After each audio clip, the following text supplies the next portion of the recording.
Hi hello నమస్తే, welcome to our channel మన ప్రభు creations.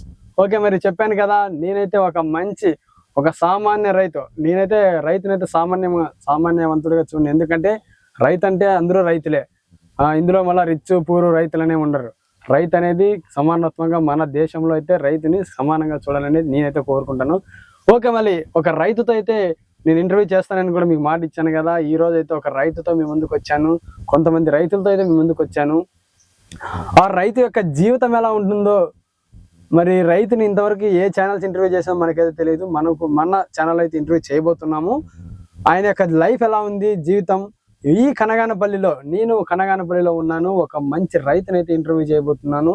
ఆయన జీవితం ఎలా ఉందో నేను చూసినంతలో ఆయన జీవితం అయితే రైతుగా ఎంతో సంతోషంగా జీవిస్తున్నాడు. ఆయన పేరు వచ్చేసి చెప్పేస్తున్నా, చింతమేకల నాగేంద్ర అంటారు ఆయన్ని. ఆయన పెట్టని పంటే లేదు, ఆయన తీసుకున్న లాభం లేదు. అంటే రైతుగా ఆల్మోస్ట్ ఉంటుంది, లాభ నష్టాలు ఆల్మోస్ట్ ఖచ్చితంగా ఉంటాయి. కష్టాలు సుఖాలు, రైతుల జీవితంలో ఖచ్చితంగా కష్ట సుఖాలు ఉంటాయి. మరి ఆయన మాటల్లోనే ఆ కష్ట సుఖాలు ఎలా ఉంటాయో ఒక్కసారి అడిగి తెలుసుకుందాం రండి. నమస్తే అమ్మ. నమస్తే. చెప్పండి అమ్మ, రైతు జీవితం ఎలా ఉంటుంది అంటున్నారు. అంటే ఇంతవరకు మీకు ఈ యొక్క మట్టికి, ఈ యొక్క భూమి తల్లికి ఎప్పటి నుంచి అనుబంధం ఏర్పడింది అంటారు? ఇప్పుడు మేమైతే దాదాపుగా గత 30 సంవత్సరాల నుండి వ్యవసాయంలోనే ఉన్నాము. మా నాన్నగారి కాలం నుండి కూడా ఫస్ట్ మేము ఏదో చిరు వ్యాపారాలు చేసుకుంటూ, కాయగూరల వ్యాపారాలు చేసుకుంటూ, చిరు వ్యాపారాలు చేసుకుంటూ ఆ ఈ ఊరు తిరుక్కుంటూ వ్యాపారం చేసిన వాళ్ళమే.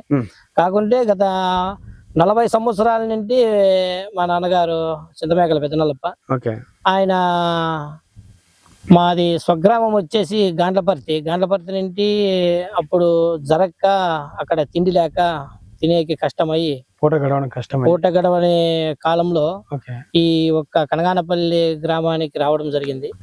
ఇక్కడ నుంచి చిన్నగా వ్యాపారాలు చేసుకుంటూ కాలం గడుపుకుంటూ మేము ముగ్గురు అన్నదమ్ములలో మేము పెద్ద ఆయన్ని నాగేంద్ర నా పేరు, ఇంకొక ఆయన కుల్లాయప్ప, ఇంకొక ఆయన కుల్లాయప్పే. వాళ్ళు ఏదో వ్యాపారాలు చేసుకుంటూ వాళ్ళు రైతు పరంగానే కాలక్షేపం చేస్తున్నారు. కాకపోతే ఈ రైతు పరంగా చెప్పాలనే దానికి ఏం ప్రత్యేకంగా ఏమి ఉండదు. కాకుంటే ఒక్కసారి మట్టిలోకి అడుగు పెట్టిన తర్వాత కడసారి జీవి వరకు ఆ మట్టి తనలేక అయస్కాంతం అక్కడ పట్టేసుకుంటుంది అంతే. వేరే దాంట్లోకి ఇంకొక దాంట్లోకి చూడాల్సిన అవకాశం లేకుండా చేసుకుంటుంది. నష్టం గాని లాభం గాని నువ్వు ఆడేబడి కడసారి జీవి వరకు అక్కడికి వెళ్ళిపోవాలంతే. ఈ సంవత్సరం నష్టం వచ్చిందని దాన్ని వదలలేము, పోయిన సంవత్సరం లాభం వచ్చిందని వదలలేము. ఈ సంవత్సరం పోయింది, నెక్స్ట్ వస్తుందనే ఆలోచనతోనే కొంచెం అప్పు తీసుకొచ్చుకుంటాము, పంట పెట్టుకుంటాము. ఒక రైతు పరంగా కష్ట నష్టాలు అన్ని కూడా పూట గడవని కాలం నుండి కూడా ఇప్పటి వరకు కూడా అట్లే సాగిపోతూనే ఉన్నాము. రైతు పరంగా బాగుంది బాగలేదు అని అయితే చెప్పకూడదు, కానీ రైతు అయితే రాజే, పెట్టేవాడు. ఎప్పుడైనా 10గురికి అన్నం పెట్టేవాడు అని నేనైతే ధైర్యంగా చెప్పగలను. ఆ రైతు అనేది చిన్న రైతు పెద్ద రైతు అనేది సహజంగా ఉంటాయి. అంటే చిన్న రైతు పెద్ద రైతు అనే దానికి ఎకరా వేసేవాడు చిన్న రైతు అవుతాడు, 10 ఎకరాలు వేసేవాడు పెద్ద రైతు అంటారు. అంతే తప్ప రైతు రైతే. మరి ఇప్పుడు మన దేశంలో రైతే రాజు అంటారు. జై జవాన్ జై కిసాన్ అంటే మన దేశాన్ని రక్షించేవాడు జవాన్, మన దేశానికి అన్నం పెట్టేవాడు రైతు. ఓకే, మరి జవాన్ కి ఈ రైతుకి ఆయన దాని తగ్గట్టుగా ఆ పేరుకి తగ్గట్టుగా మర్యాద దక్కుతుందంటారా? రైతుకి కావచ్చు, జవానికి కావచ్చు. రైతుకి జవానికి ఇప్పుడు 100% అయితే రైతుకి విలువ లేదు, జవానికి విలువ లేదు. అంటే ఏ విధంగా? అంటే కాకపోతే రైతుకి విలువ లేదు, జవానికి విలువ లేదు. ఎక్కడో ఆయన మన కోసరము, మన పిల్లల కోసరము బార్డర్ లో ఉండి మన కోసము యుద్ధానికి సిద్ధమయ్యి తను తినకపోయినా మంచుకొండల్లో నిలబడిపోయి మన దేశాన్ని మనల్ని కాపాడుతున్నాడు. ఇక్కడ వచ్చేసి రైతు ఈ దేశానికి జవాన్లకి కలిపి అన్నం పెడుతున్నాడు. మట్టిని ముద్ద చేసి పండించి రైతుకి అన్నం పెడుతున్నాడు. ఈ అన్నం పెట్టేటువంటి వానికి ఎందుకు విలువ లేదంటే ఈ గిట్టుబాటు ధరల వల్ల రైతుకి బెనిఫిట్స్ లేకుండా పోయినాయి. గిట్టుబాటు ధరలు పడిపోవడం వల్ల ఆ రైతు అడుగడుక్కి ముందుకు పోలేకపోతున్నాడు. ఇప్పుడు ప్రతిదీ ఫర్టిలైజర్స్ కానీ లేబర్స్ కానీ అన్ని కూడా రైతు పరంగా తగ్గించి ఇచ్చి లేబర్స్ ని తగ్గించమని మేము అడగలేము. లేబర్స్ ని తగ్గించమంటే మీరే ఇచ్చే కూలితో మేము తింటాము, మీరే తగ్గిస్తే మేము యాటికి పోతామని వాళ్ళు అంటారు. ఓకే ఇప్పుడు ఫర్టిలైజర్స్ దగ్గరికి పోయి కొంచెం తగ్గించుకోవయ్యా అంటే కాదయ్యా మార్కెట్లో వస్తుంది మాకు పైనుండి పడే రేటింగ్ మిమ్మల్ని చూసి మేము 10 రూపాయలు తగ్గిస్తామంటారు, కానీ అక్కడ తగ్గినది అయితే లేదు. ప్రతిదీ రైతు మీదే పడుతుంది. ఆ రకంగా అటు జవానికి కానీ ఇటు రైతుకి కానీ విలువ లేదనేది నేనైతే చెప్పగలను. మరి ఇప్పుడు మీరు ఏ పంట పెట్టారు ఇప్పుడు బెండ కొంచెం పెట్టినాము. బెండ 1 ఎకరా బెండ పెట్టుకున్నాము. ఒక 4 ఎకరాలు అరటి పెట్టినాము. ఇప్పుడు 4 ఎకరాలు అరటి ఉంది. 2 ఎకరాలు సెకండ్ టైం కటింగ్ అయిపోయింది. ఇప్పుడు 2 ఎకరాలు ఫస్ట్ టైం కటింగ్ స్టార్ట్ అవుతా ఉంది. ఫిబ్రవరిలో కటింగ్ పడుతుంది. ఇప్పుడైతే ఉండే ప్రెసెంట్ పంట అయితే అదే. మొన్న 1 ఎకరా వరి వేసింటిమి. ఆ వరి అయిపోయింది. ఇప్పుడు ప్రెసెంట్ పంట అయితే ఇంకా బెండాను అరటి తప్ప ఇంకేం లేదు. ఇంతకుముందు ఏదో బీర పెట్టారని బీర పెట్టింటే ఒకసారి పంట సక్సెస్ఫుల్ గా 1.5 లక్ష 2 లక్షల వరకు లాభం కనపడింది. మళ్ళీ సారి పెడితే గాలి వానలు వచ్చి మొత్తం బాయ. ఈ గాలి వాన అనేది మీ జీవితంలో అంటే ఇప్పుడు ఒక పంట పెట్టింటారు, వాటికి నీళ్ళు అవసరము, మీ దగ్గర బోర్ ఉంటుంది. బోర్ అనేది ఓకే, ఒకనొక టైం సమయంలో నీరు చాలా అవసరం ఉంటది. ఎండాకాలం సమయంలో నీళ్ళు చాలా అవసరం ఉంటది. ఆ సమయంలో ఒకవేళ వాన కోసం మీరు వెయిట్ చేస్తుంటారు. అంటే ఒక సన్నివేశం వాన కోసం వెయిట్ చేస్తూ ఉంటారు. ఆ వానలు రాకపోతే వాటికి నీళ్లు సరిపోక అప్పుడు మీరు ఎలా బాధపడ్డారంటారు? ఆ బాధ అంటే అది చెప్పుకునే పరిస్థితి కాదనమాట. ఇప్పుడు ఆల్రెడీ ఇప్పుడంటే ఏదో వర్షాలు కొద్దిగా వర్షాలు పడినాయి, కొంతవరకు భూగర్భ జలాలు పెరిగినాయి. ఇప్పటికీ పర్లేదు, కానీ ఇప్పుడు మళ్ళీ ఎండలు స్టార్ట్ అవుతున్నాయి. ఈ ఎండలు స్టార్ట్ అయిన దాని వల్ల ఆటోమేటిక్ గా భూగర్భ జలాలు తగ్గిపోతున్నాయి. అవి తగ్గిపోతానే ఇప్పుడు దాదాపుగా 3 ఎకరాలు రైతు పంట పెట్టేవాడు 1 ఎకరాకి వస్తాడు. 1 ఎకరాకి వస్తే వానికే జరగదు, ఎవరిని బతికించగలడు? ఇప్పుడు ఆల్రెడీ భూగర్భ జలాలు డౌన్ అయిపోయి వచ్చినాయి కూడా, ఇప్పుడు ఆల్రెడీ తగ్గినాయి. ఇప్పుడు ఈ తగ్గిపోయిన దాని వల్ల ఇట్లా రైతు కానీ అన్ని రకాలుగా చాలా ఇబ్బంది ఎదుర్కోవాల్సి వస్తుంది. మరి ఇప్పుడున్నటువంటి సమాజంలో ఇప్పుడు మీరు ఒక రైతు అంటున్నారు, మీ కొడుకుని రైతు చేయడానికి మీరు ఇష్టపడతారా?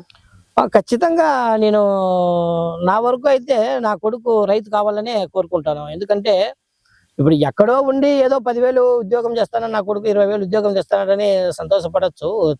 తల్లిదండ్రిగా రైతనికింటి కొడుకు 10 మందికి అన్నం పెట్టాలా, 10 కాలాల పాటు ఇంకా ముందుకు పోవాలని కోరుకుంటాను నేనైతే. అంటే కొంతమంది అనుకుంటారు కదా, నేనేదో మట్టిలో పని చేస్తాను, నా కొడుకు మళ్ళీ మట్టిలో ఎందుకు? ఆ మట్టి విలువ తెలిసినోడు ఆ మాట అండు. ఆ మట్టి విలువ తెలియనోడు ఈ పని కొంచెం కష్టంతో కూడుకుంటే పని. రైతాంగం అంటే ఉరినే మనం ఏసీలో కూర్చొని కుర్చీలో కూర్చొని సంతకాలు పెడితే వచ్చే పని కాదు ఇది.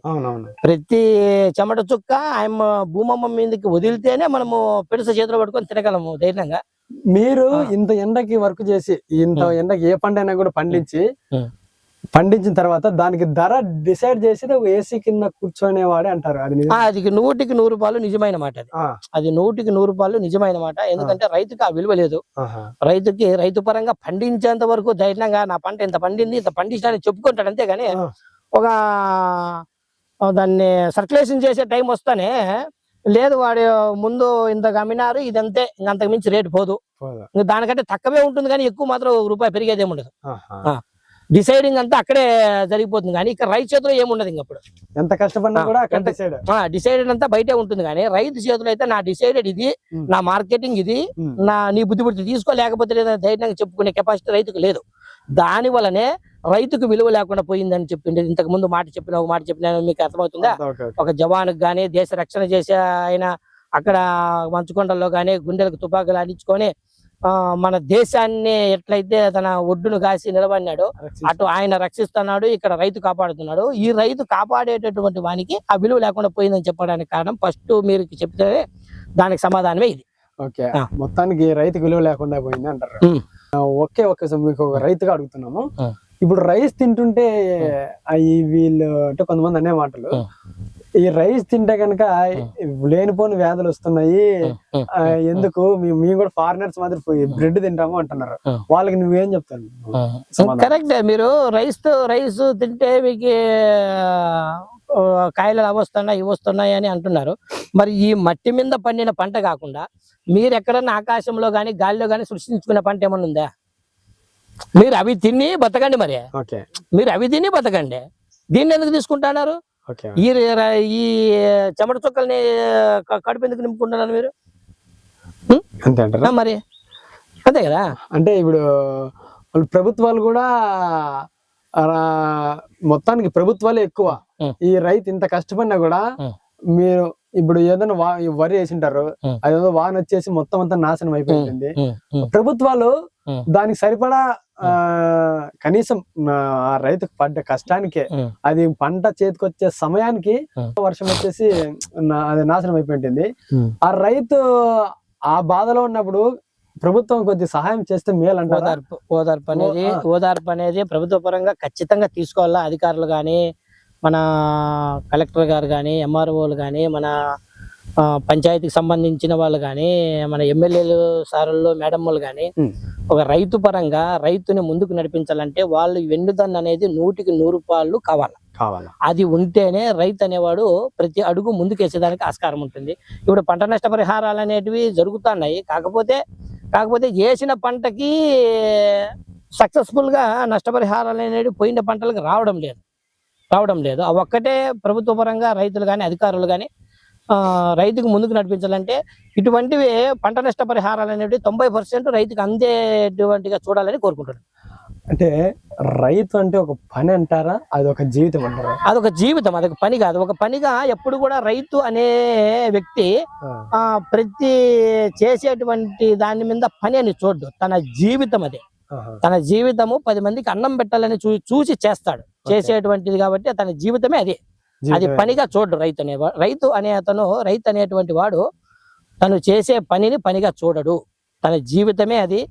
తను తిన్నా, ఉన్నా, పండుకున్నా, కడసారికి తన తనువు చాలించినా దాంట్లోనే అని చెప్పేసి కష్టపడి చేస్తా ఉంటాడు. మరి వేరే దాని గురించి ఆలోచించారు. ఇప్పుడున్న మీ భూమిని రేపటి తరానికి ఎలా అప్పగించబోతున్నారు? ఎలాగ అప్పగిందంటే మన పూర్వీకులు, మన పెద్దలు మనకి ఏ రకంగా చెప్పేసి బాగా చేసుకోండి, చూసుకోండి, నలుగురికి అన్నం పెట్టండి. ఇప్పుడు వచ్చినోనికి అడిగినోనికి మీకు ఇంటికాటికి వచ్చి అడిగినోనికి ఎవరికి లేదనద్దండి. మీకు కలిగిన దాంట్లో ఒక పిడసను వదిలి ఇంకో పిడస మనకి పెట్టమని చెప్పినారు. మేము కూడా అదే రూట్ కంటే వాళ్ళు చెప్పిన ప్రకారమే ఫాలో అయ్యి ముందుకు నడుస్తా పోతా ఉన్నాం. మా పిల్లలు కూడా అదే చెప్పుకుంటాం మేము. ఓకే, అంతా బాగుంది. ఇప్పుడు ఓకే, రైతు ఇంతవరకు ఈ కాలం వేరు, రేపటి కాలం వేరు, ఏ వచ్చేసింది, పనులన్నీ ఆగిపోతున్నాయి.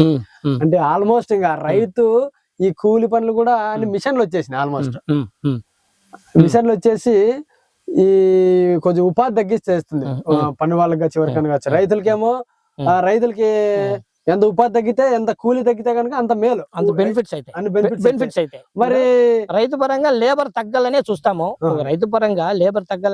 కాకుంటే లేబర్ కూడా రైతు మీద ఆధారపడి బతికేవాళ్ళు కాబట్టి వాళ్ళు కూడా బాగుండాలని చూస్తాము.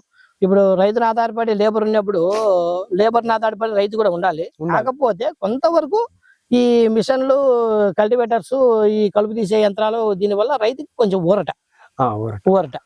అంటే ఈ మిషన్ల వల్ల కూడా సంతృప్తిగా వర్క్ కూడా జరగదు అనుకుంటున్నాను. కొంతవరకు జరుగుతుంది, జరగదనే మనం పూర్తి మైనస్, అది జరగదు, అది వేస్ట్ అనేది ఏ విధాన విషయం మనం చెప్పము. కాకుంటే జరుగుతుంది. కొంతవరకు మనకి అవసరానికి లేబర్ దొరికినప్పుడు దానితో చాలా ఉపయోగం ఉంటుంది.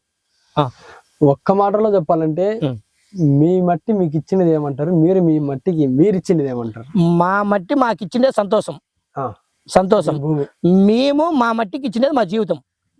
మా జీవితం ఓకే, అంకితం అంతే. అంతే. మీ రేపటి తరమైనా మీరు ఆ భూమి మీద ఆధారపడి బతికే వాళ్ళమే. ఇంకా వేరే పనులని ఇంకోటని చేసేదైతే మాకు రాదు, మేము చేయలేం. రైతుగా దిగిన తర్వాత ఇంకంతే రైతే. ఇంకా మట్టి లేక కాలు పెట్టి బురద పూసుకుంటే ఆ బురద వదలదు, ఇంకా అయిపోయా. ఇంకా కడసారి జీవితం వరకు ఆ బురదలోకి వెళ్ళిపోతుంది అంతే. అంటే మీరు ఇప్పుడు మీ కొడుకుల్ని ఒక చదివిస్తా ఉండవచ్చు, అంటే ఒకవేళ మీ మనవాళ్ళు కావచ్చు, ఎవరైనా కావచ్చు, అంటే ఎండకి ఏం చేస్తారు లేబ్బా నిమ్మలంగా ఏదో ఏసీలో కూర్చొని ల్యాప్టాప్ అట్లా. ప్రతి తల్లిదండ్రి కోరుకునేది అదే. ప్రతి తల్లిదండ్రి కూడా ప్రతి తల్లిదండ్రి అలా కోరుకుంటే ప్రతి తల్లిదండ్రి కోరుకునేది అదే. దానికి ఎగ్జాంపుల్ చెప్తున్నాను. ప్రతి తల్లిదండ్రి కోరుకునేది అదే. కాకుంటే ప్రతి ఒక్కడు ఏసీ రూముల్లోకే పోవాలా, నా కొడుకు సంతకాలు పెట్టాలా, ఆఫీసర్లోనే ఉండాలా, కుర్చీలోనే కూర్చోవాలంటే ఈ అన్నం పెట్టేవాడు లేడు కదా, రైతు కావాలి కదా. రైతుని చెయ్యాలని, రైతు పరంగా రైతు బిడ్డను ముందుకు నడిపించాలని చెప్తున్నాను.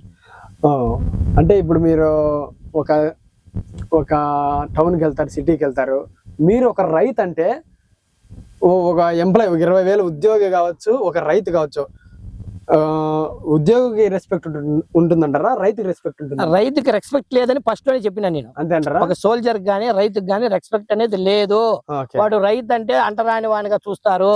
ఓకే ఒక ఎంప్లాయర్ 10,000 రూపాయలు జీతగాడు వాడంటే వాడిని కుర్చేసి కూర్చోబెడతారు. వీడు రైతు అంటే పనికిమాలినోడే.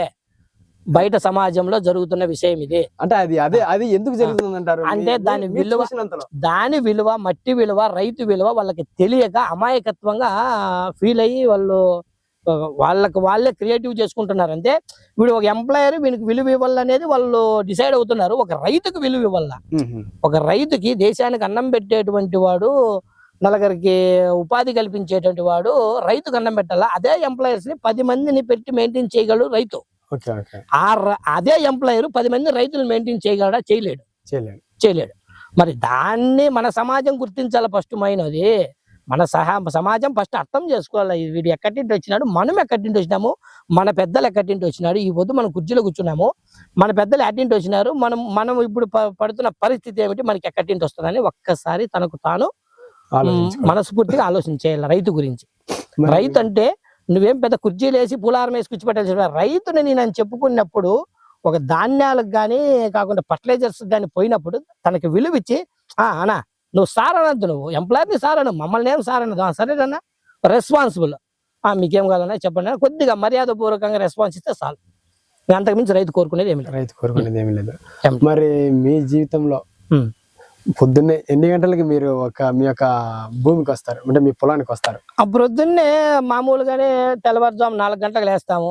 4కు లేస్తాము, కాలకృత్యంలో మంచి చెడ్డ చూసుకొని ప్రొద్దున్నే 5:30, 6 కల్లా వచ్చేస్తాము, భూమిలోకి వచ్చేస్తాము. నీళ్లు చూసుకోవడము, కలుపు మందులు చూసుకోవడము, లేబర్స్ తో పని ఉంటే మళ్ళీ పోయి లేబర్స్ ఎక్కించుకోవడము, ఈ పనులు చేపించుకోవడము. ఇదే పనే సరిపోతుంది అంతే. వేరే అనేది ఏముండదు, ఆల్టరేషన్ అనేది ఉండదు. ఒక రైతుకి గంట వ్యవధి అనేది ఉండదు. రైతు 1 గంట సేపు కూర్చుంటే మళ్ళీ గంట అయినా చేసుకోవాల్సిందే. ఒక ఎంప్లాయర్ అట్లా కాదు కదా, అతనికి ఒక డ్యూటీ అనేది ఉంటుంది అంతే. ఇన్ అవర్స్ అనేది ఉంటుంది, 6 అవర్స్ 7 అవర్స్ ఉంటుంది. రైతుకి 24 అవర్స్ ఉంటుంది చేసుకుంటే. రైతుకి 24 అవర్స్ ఉంటుంది. మరి అప్పటికి విలువ ఎవరికి ఇవ్వాలి చెప్పండి మీరే. ఇప్పుడు రైతుకి విలువ ఇవ్వాలనా, ఒక ఎంప్లాయర్కి విలువ ఇవ్వాలనా? దానికోసమని ఇప్పుడు ఎటువంటి పరిస్థితుల్లోనూ రైతుని రాజు అన్నారు కానీ రాజుగా ఎవడు చూడకపోయినా అవసరం లేదు. కానీ రాజుని చేసి కిరీటం పెట్టాల్సిన పని లేదు రైతుకి. కాకపోతే రైతుని రైతుగా గుర్తించి రైతుకు విలువ ఇవ్వాలని సమాజాన్ని కోరుకుంటాను. సమాజంలో తనకంటూ ఒక విలువ అనేది కావాలని కోరుకుంటాను. అంటే మీరు ఇంకా ఓకే సరదాగా మనం మాట్లాడుకోగలిగితే కనుక మీరు మీ రైతు పని మీరు చేసుకుంటూ ఇప్పుడున్నటువంటి సోషల్ మీడియాలో కూడా మీరు కొన్ని సరదాగా వీడియోలు చేయడం కూడా మీరు మేము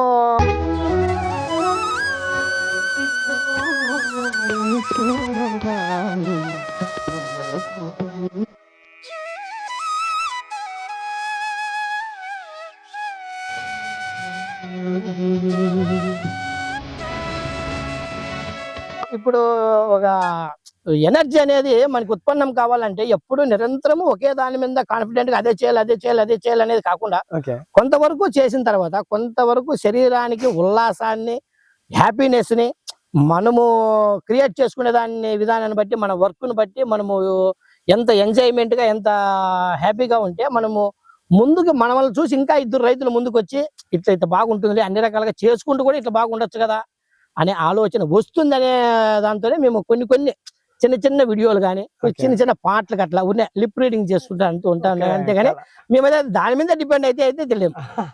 కళాపోషణ అనేది కొద్దిగా అయితే ఉంటుంది. ఇంతకుముందు మా నాయన కూడా కొన్ని డ్రామాలు వేసినాడు. ఆ డ్రామాలు డ్రామాపోషణ మాకు కూడా కొంచెం తగిలిందేమో అనుకుంటున్నాను. తగిలేసి ఇట్లా సరదాగా ఎంజాయ్మెంట్ గా నలుగురు మన గురించి చెప్పుకోండి, చెడుగా కాకుండా మంచిగా చెప్పుకోండి అనుకుంటాం అంతేనా. చెడుగా చెప్పుకున్నా మనవాడే, వాడు మనవాడే, మనం మేలుకోరేవాడే అనుకుంటాం అంతేనా. ఎవరిని కించపరిచితే మిమ్మల్ని రిటర్న్ రిప్లై ఇచ్చేది కానీ రిప్లై మాట్లాడేది కానీ ఉండదు. చేసుకోవడము, ఉండడము, పోతాడము,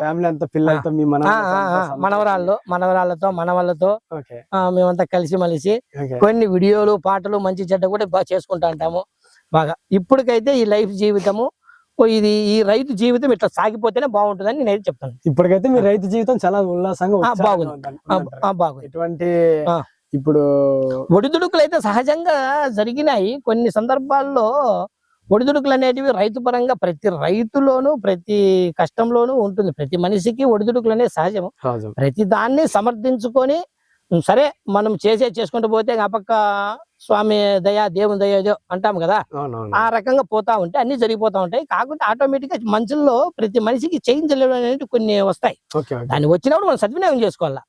సద్వినియోగం చేసుకుంటేనే బతుకు ముందుకు పోతా ఉంటుంది. మన గురించి చెడుగా కాకుండా ఒకరు కాకుండా ఇద్దరైనా మంచిగా చెప్పుకొని మనల్ని ఆసరాగా తీసుకొని మనల్ని ఎగ్జాంపుల్ గా తీసుకొని ఒకరిద్దరు మాట చాలు అనుకుంటాం అట్లా. ఓకే. ఆ. మరి మీ జీవితంలో ఎప్పుడన్నా మీరు అనుకున్న ధర కంటే తక్కువ ధర పోయి బాధపడిన రోజులు ఏమన్నా ఉన్నాయా? చాలా సందర్భాలు ఉన్నాయి. ఇప్పుడు ఇంతకు ముందు 1 సంవత్సరం బొప్పాయి పెట్టినాము మేము. ఓకే. 1 సంవత్సరం బొప్పాయి పెట్టినాము, 4 ఎకరాలు బొప్పాయి పెట్టినాము. 4 ఎకరాలు బొప్పాయి పెట్టింటే 4,70,000 పెట్టుబడి వచ్చింది. ఓకే. మాక్సిమం కనీసం ఒక 20,000 రాలేదు. ఓకే. మొత్తం పంట కొలాప్స్ అయిపోయింది. ఓకే. ఇప్పుడు అప్పుడే దాదాపుగా వీటికి 15 ఏళ్ళ కిందట ఓకే. దాదాపుగా 4.5 లక్షలు 5 లక్షలు అప్పు చేసినాము. అప్పుడు జరిగేది బలువు అన్ని రకాలుగాను ఇట్లా రైతు పరంగా అంటే ప్రతి కష్టాన్ని చూస్తేనే రైతు. వచ్చిన పంటల్లో సక్సెస్ అయితే అది రైతు అనిపించుకోదు. అది కష్టము నష్టము ఒడిదుడుకులు అనేటివి సహజంగా మన పెద్దలు చెప్తా అంటారు.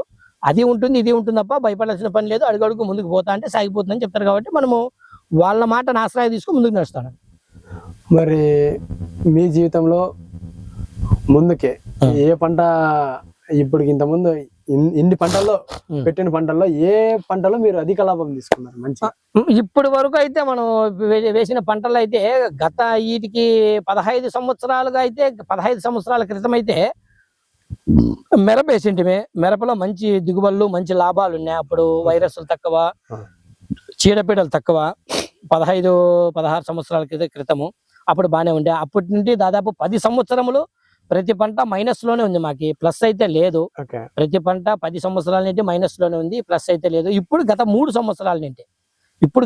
సంవత్సరాల నుండి అరటి పెట్టినాము. అరటి పెట్టినప్పటి నుండి పెట్టుబడి మనకి అంతో ఇంతో కొంచెం కంటికి కనిపించినా కూడా పెట్టుబడి పోయి మనకి పంటకి ఒక 2 లక్షలు 3 లక్షలు మనకి నికర ఆదాయం అనేది మనకి కంటికి కనపడింది. కాబట్టి ఈ పంటలోనే బాగా ఆదాయం వచ్చిందని చెప్పగలను నేను. రైతు బతుకంటే బయట కష్టం అంటారు, మీకు ఎలా అనిపిస్తుంది? కష్టం అనేది కష్టం అని చేసుకోలేని వానికే కష్టం, కానీ చేసుకొని శాతనయ్యి అంత ఇంత చేసుకునే వానికైతే కష్టం లేదు. ఇష్టమైన పని ఇష్టంగా చేసే పని కష్టం అనిపించదు ఎప్పటికీ. అవునవును. ఇష్టంగా చేసే పని కష్టం అయితే అనిపించదు. అయితే మరి ఈ పొలంలో మీ పొలంలో మీ భూమి మీ పంట చేతికి వచ్చినప్పుడు ఆ మొదటి అంటే మీరు ఎప్పుడు తీసుకున్నారు మొదటి లాభం అనేది? అంటే ఏ పంట వేసినప్పుడు? మేము ఫస్ట్ గుర్తుంటుంది కదా. ఫస్ట్ ఈ గత సంవత్సరములుగా మిరపలో అయితే మంచి లాభం తీసుకున్నాము. మిరపలో అయిన తర్వాత మిగతా పంటలన్నీ కూడా మనకి కొంచెం లాభం వరకునే కనిపించినాయి, కానీ పెద్ద లాభాలు అయితే కనిపించలేదు. అంటే మీ జీవితంలో ఒక పర్సనల్ గా జరిగిన విషయం ఏమన్నా ఉందంటే, అంటే ఆ పంటకి నేను ఆ డబ్బు పెట్టింటే నాకు అంత లాభం వచ్చేది, కానీ నేను ఆ పరిస్థితి వల్ల ఖర్చు పెట్టలేకపోయినాను అనే సన్నివేశం ఏమన్నా ఉందా? అటువంటి సన్నివేశాలు అయితే ఒకటేమి దండిగా ఉన్నాయి. అటువంటి సన్నివేశాలు ఒక పంటనేం చెప్పలేము, కానీ ఒక పంట చెప్పలేము. గత 2 సంవత్సరాల కిందట కూడా కొంతవరకు వర్క్ చేసి ఒక 50,000 పెట్టుబడి పెట్టింటే మనకి దాదాపుగా 5-6 లక్షల డబ్బులు మన కళ్ళ ముందర కనపడే సందర్భాలు కూడా పోయినాయి. అప్పుడు చాలా బాధపడిన సన్నివేశాలు కూడా ఉన్నాయి. అప్పుడు ఆ సందర్భంలో కూడా ఇది సహజము, మనకి దానికి ఇది లేదనుకొని మళ్ళీ రీసైక్లింగ్ చేసుకొని మళ్ళీ అడుగు ముందుకు వేసుకొని మళ్ళీ వేరు పంటల మీద ముందుకు పోతా ఉన్నాం ఇప్పటి వరకు. ఇప్పటి తరం పిల్లలకు మీరు రైతుగా చెప్పే మాటలు ఏమైనా ఉన్నాయా? ఇప్పుడు తరం పిల్లలకు మనము రైతుగా వేరే చెప్పాల్సిన పని ఏమి లేదు. ఒక తల్లిదండ్రిగా ప్రతి ఇంట్లోనూ తల్లిదండ్రి అనే వాళ్ళు కంపల్సరీ ఉన్నారు. ప్రతి తల్లిదండ్రిగా వాళ్ళ తండ్రి ఎటువంటి కష్టపడుతున్నాడు, మా తల్లి మా కోసం ఎంత కష్టపడుతుందని కూతురు, తండ్రి మా కోసం ఎంత కష్టపడుతున్నాడనే తండ్రి ఎప్పుడైతే వాళ్ళ ఆలోచన చేసుకుంటారో, తండ్రి కష్టానికి ఎప్పుడైతే పిల్లలు విలువిస్తారో, వాళ్ళని ప్రత్యేకంగా మనం తీర్చిదిద్ది రైతుగా చేయాల్సిన పని లేదు. వాళ్ళకు వాళ్ళే రైతులు, వాళ్ళకు వాళ్ళే రాజులు. అంటే వాళ్ళ జీవితానికి వాళ్ళే రాజులు. అంతే అంటారా? అంతే. ఓకే మా ఫ్రెండ్స్, చూసారు కదా. మరి అయితే ఈ రోజు మనం ఒక రైతుని ఇంటర్వ్యూ చేశాము. ఆయన జీవితంలో ఎదుర్కొన్న కష్టాలు కావచ్చు, లాభాలు కావచ్చు, ప్రతి ఒక్కటి ఆయన జీవితంలో చూశాడు. మరి అదే విధంగా మన పక్కన ఒక రైతు ఉన్నాడు, ఆయన ఒక 2 మాటలు అడిగి తెలుసు. చెప్పమ్మా. ఓకే మరి చూసారు కదా, ఒక రైతునైతే మనము ఈ విధంగా ఆయన కష్టాలు కావచ్చు, ఆయన పంట నుంచి తీసుకున్న లాభాలు నష్టాలు, జీవితంలో కష్టాలు ఎన్నో ఉంటాయి. ఏ ఫీల్డ్ అయినా సరే కష్ట నష్టాలు ఎన్నో ఉంటాయి. ఇంక రైతుకి అయితే చెప్పుకోవాల్సిన అవసరం లేదు. రైతుకి ఆయన కోరుకునేది ఒకటే, ఈ సమాజంలో రైతుకి కొద్దిగా విలువ ఉండాలని చెప్పేసి, అందరికీ సమానత్వంతో చూడాలని చెప్పేసి ఆ రైతు అయితే కోరుకుంటున్నాడు. మరి ప్రతి ఒక్కరు కూడా మనం రైతుకు విలువ ఇద్దాం. ఆయన రైతు పండించినటువంటి అన్నం మనకు 5 చేతులు మన నోట్లోకి వెళ్తున్నాయంటే రైతే కారణం. ఆ రైతును మాత్రం మర్చిపోకండి. అలాగే మన పక్కన ఈయన కూడా ఒక రైతు. ఆయన అరటి పెట్టాడు, బెండకాయ పెట్టాడు. ఆయన జీవితంలో ఆ యొక్క రైతు జీవితం ఎలా ఉందో ఆయన కూడా అడిగి 2 మాటలు తెలుసుకుందాం. నమస్తే అన్న. నమస్తే. ఓకే, మీ పేరు? భీమాంజనేయులు. ఓకే, మీరు ఏమేమి పంట పెట్టారన్న ఇంతవరకు? ఈ తోటలోకి వచ్చినామంటే కర్బూజ పెట్టినాము, అరటి పెట్టినాము, కల్లమ్మర పెట్టినాము, మిరప నాటినాము, టమాటా పెట్టినాము. ఇంతకు ముందు ఈ మనకల్ల మార్కెట్లు పడినప్పటి నుంచి కూడా టమాటా పెట్టి దీనికి చింతామణికి దీనికి కోలారికి తోలినాము. నేను ఏదో బయటకు వస్తే నుంచి ఇంతకు ముందు చెప్తానంటే అమాలి పని చేస్తాను. మరి అమాలి పని వదిలేసి రైతు జీవితంలోకి ఎందుకు వచ్చారు? అమాలి పని వదిలేసి అంటే అది కొంత బాగుండదని ఇట్లా నేను ఈ సారోళ్ళు మాకు అలవాటు అయ్యి సరే ఏం ఈ కష్టం అంతా ఏం చేస్తావు తోటలోకి వచ్చి సరే చెప్పమ్మా. అదే అంటే నీ కష్టం మీద నీ కాళ్ళ మీద నువ్వు నిలబడాలని చెప్పేసి రైతు నిలబడను. ఓకే, అంటే ఈ భూమి మీకు సొంతంగా భూమి ఉందా? సొంతం భూమి అయితే లేదు కానీ నేనంతా కవిలికే చేస్తాను. కౌలుగా చేస్తాను అంటే మీరు రైతుగా? ఉండేకేం భూమి అయితే ఉంది, మా తాతల పేరుతో ఆయన పేరుతో ఉంది, అది అనంతం ఉంది. వచ్చినా 2 ఎకరాలు వస్తుంది అంతే. మీరు ఎప్పటి నుంచి మీరు రైతు పని మొదలు పెట్టినప్పటి నుంచి కౌలుకే చేస్తున్నారు? ఇది నేను రైతులే అంటే ఇంతకు ముందు నాకు ఎద్దుల బండి ఉండి నేను సొంతం కూడా సేద్యం చేసుకున్నాను. మామూలుగా అప్పుడు కానీ ఇట్లా కట్టు గుర్తుకంటే ఆవిడ 5,000 ఇస్తే 5,000 ఇచ్చినారంటే 5,000 తీర్పు కోసమే చేస్తాంటాం. ఇంతకు ముందు తీర్పు అంటే 5,000కే తీర్పు. ఓ పంట అంతా ఓడిపోయాం మనం. ఇప్పుడు పెట్టిన పంటనప్పటి నుంచి మళ్ళా వచ్చే వరకు అట్లా కూడా చేసాము. మళ్ళా కొన్ని రోజులు పోయినిచ్చి ఈ తోటలోకి అమాలి పనికి పోయినాను. అమాలి పని ఇచ్చి పెట్టిన నుంచి సేద్యం చేసుకుంటా. రైతు అంటే మీ జీవితంలో ఏం చెప్తారన్న? రైతు అంటే ఏం చెప్తాము, రైతుకు ఎప్పుడైనా కష్టం ఉంటుంది. ఉన్న రైతుకి అదే అనుకుంటాం అంతే. ఇంకా కష్టము సుఖమైన కష్టమైన ఇదే ఇట్లే చేసుకుంటుంటాము. కష్టమైన సుఖమైన భూమంతోనే పోరాడుతుంటాం మేము. అంతే, పోరాడేది కష్టమైన నష్టమైన ఒడిదడుగులు ఎదుర్కొనైనా ఒడిదడుగులు ఎదుర్కొనైనా అది నష్టం వచ్చినా లాభం వచ్చినా దాన్ని మేము భూమిని వదిలేదు లేదు. ఏదో ఈ పంటలో పోయినా ఇంకో పంటలో వస్తుందిలే అనే ధైర్యంతోనే పెడతాంటాం తెచ్చి. ఎప్పుడో ఒకసారి 3 ఏళ్ళకి ఒకసారి అన్నా కానీ మనం ఈ పొద్దు నుంచి చేసుకోండి అప్పు కానీ 3 ఏళ్ళకి ఒకసారి అన్నా కానీ ఖచ్చితంగా దేవుడు కనుదెరుపుతాడు. భూమి మనకి ఏదో అట్లా ఇస్తుంది, మనం తీర్చుకుంటుంటాం అప్పులు అయితే. రైతుకు విలువ ఉందంటారా బయట? రైతుకి విలువ అంటే మామూలే విలువ అనేది. ఇప్పుడు ఉద్యోగస్తులు చేసేవాళ్ళు కూడా రైతు పని చేసాక వస్తున్నారు. ఎందుకు వస్తున్నారంటే ఇప్పుడు జాబ్ చేసుకుంటా పంటలు పండించుకుంటా ఇట్లా అంటే ఇంతకు ముందు రేట్లు లేవు కాబట్టి ఇప్పుడు రేట్లు ఉంటాయి బాగా. అంటే ప్రతి ఒక్క దానికి రైతు నట్టపోవాలంటే నట్టపోతానే ఉంటాడు. కొంతమంది ఉన్నోని కొద్దీ పోతుంటుంది పంటగానే. ఇప్పుడు ఉన్నోళ్ళు బాగా చేసుకొని చేయబలం ఉండేవానికి పంట వస్తుంది, చేయబలం లేనివానికి పంట రాదు. అట్లా చేసుకుంటా రైతు పని చేసుకుంటానే మాకే బాగా రైతు పని చేసుకుంటా కూర్చొని తినుకోకుండా ఏదో పని మాకు పొద్దున్నే లేస్తానే ఇదో పని. మరి ఇంతవరకు మీరు తీసుకున్న అధిక లాభం ఏ పంటలో తీసుకున్నారు? తీసుకున్న పంటలో శనక్కాయలు తీసుకున్నాము, టమాటాలను తీసుకున్నాము. 4 ఏళ్ళు అవుతుంది. పెద్దగా మనకి ఏంది చేతి చిక్కలే, మన పెట్టుబడి మనకి తిరిగి వస్తుంది. మనం దాన్ని అట్లా తిరిగి తిప్పుకుంటాం అంతే. పూర్తి నష్టం అయితే రాదండి రైతుకి. దాని పెట్టుబడి దాన్ని తిరిగి తిప్పుకుంటుంటాము, అట్లా చేసుకుంటుంటాం అంతే.